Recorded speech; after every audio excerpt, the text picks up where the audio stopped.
L'exercice professionnel du commissariat aux apports et à la fusion nécessite des compétences transversales. Évaluation, droit des sociétés, fiscalité, comptabilité, diligence de contrôle. L'évaluation des apports et leur rémunération relève d'approches différentes.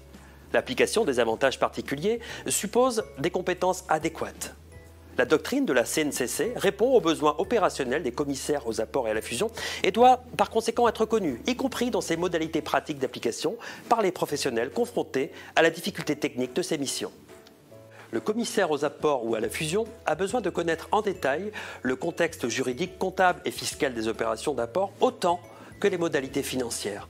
Cette culture technique lui permettra de répondre à sa mission dont l'objectif essentiel est de se prononcer sur l'absence de surévaluation des apports considérés globalement et le cas échéant d'apprécier l'équité de leur rémunération, voire les avantages particuliers stipulés. À l'issue de la formation, grâce au savoir et savoir-faire acquis, vous serez opérationnel pour appréhender concrètement une mission de commissariat aux apports ou à la fusion de A à Z. Vous serez en mesure de mettre en œuvre les outils proposés par la CNCC qui sont disponibles notamment dans les guides professionnels consacrés à ce domaine particulièrement complexe. Cette formation s'articule autour des 6 séquences suivantes. Séquence 1, contexte juridique des opérations. Séquence 2, modalités financières des opérations.